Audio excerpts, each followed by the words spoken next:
Today, we're going to talk about the top 10 frugal living hacks that will help you live a more frugal life, which will ultimately help you to build wealth and become richer sooner.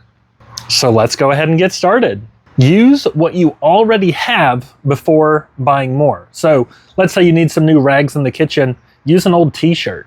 Don't wait until the shampoo bottle is only a fourth full to throw it out. Like, you need to add some water to it. Like, make sure you use everything. Don't let anything you have go to waste. The next thing is to check your local Buy Nothing Facebook groups.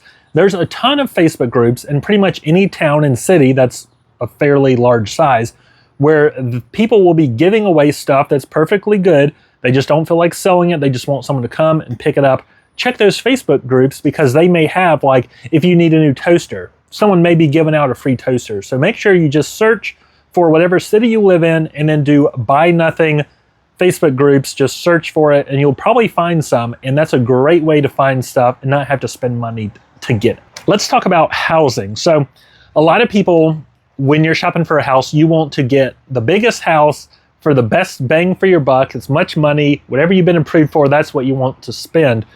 Well, it's actually better to go with a smaller house. Now, I'm not talking like a 500 square foot house that you're going to hate and you're going to be rubbing into everyone in, and like, that's just not going to work for your family. But go with the smallest sized home that you can that will work well for your family. You don't need a 4,000 square foot house when something that's maybe 15 to 1,200 square feet might work. And with a smaller house, there's smaller maintenance costs, cheaper insurance rates, smaller footprint. There's tons of benefits to going with a smaller house. It just really comes down to living below your means. When it comes to buying stuff, always look for used stuff first. So, for example, when I bought an Airbnb a couple years ago, we had to furnish it, and everything we furnished it with, we got it off Facebook Marketplace. So it was totally secondhand and so much cheaper than actually going to a store and buying something. Like, for example, we got a king size mattress that was a couple years old for like $100 versus if we actually went to a mattress store and paid, $1,000 for one or $500 for one. So look for used first. The next thing you want to do is make sure you eat out less. Now, I know people don't like cooking, but like Dave Ramsey has said, the only time you should see the inside of a restaurant is when you're working there. Now, that might be kind of the more nuclear option that you don't need to go with, but for real, you just need to eat out less. And that means prepare more food, even if it's a peanut butter and jelly sandwich. Like, you don't have to cook lasagna every night. Just go with something that's simple and cheap and that's at your house. Now, this next one is something that a lot of people don't really think of when it comes to being frugal, but it's worth mentioning because it can save you money. And that is stay healthy.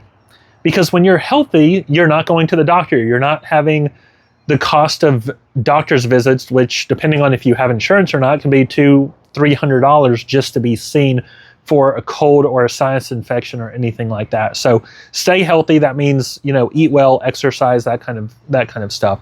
So staying healthy and out of the doctor's office can save you money. The next thing I'm going to talk about is selling your clutter.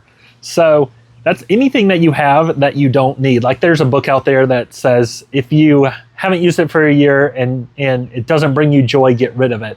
And that's a great thing to do. So if you have stuff laying around your house that you're not using, just sell it and take that money. You can invest it, put it in a savings account, put it on your mattress.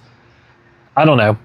But it's a great way to save money and live frugally by selling stuff that you don't need. And it's also very, very much pro-minimalism, which is very much talked about on this channel.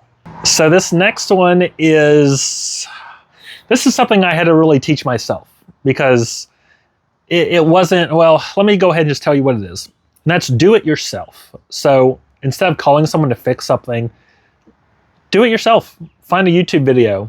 Like, if you need to change out a part on your car or something that doesn't require you to completely dismantle the engine to get to, look and see if you can do it yourself. Like HVAC maintenance or pest control.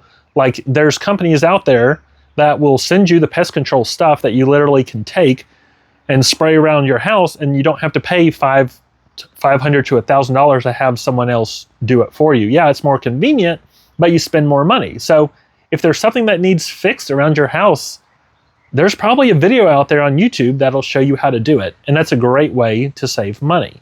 The second to last thing I'm going to mention here is sign up for the free rewards for any store that you go to often. That's gas stations. There's gas stations where you can get 3 cents off every gallon, every day, every time you fill up. There's grocery stores like Food Lion where you get discounts. If it's free rewards, there's really no reason not to sign up. Even if the rewards isn't that good, eventually you're going to get your money's worth out of those rewards. Like Harris Teeter, when you buy stuff there, you end up getting a discount to the gas stations there, but you're also paying a lot more. So you want to make sure, don't strictly use a store for their rewards because it may not be worth it. But if you're getting gas at, let's say, a Shell gas station more than once a year, sign up for the free rewards and you get, I think it's 3 cents off a gallon every time you fill up. So it really adds up. The last piece of advice that I'm going to leave you with here today, and that's number 10, which is buy store brand. Now, a lot of people don't like store brand because it's the knockoff brand. It doesn't taste as good, or the ingredients aren't as good compared to like the big brand name companies.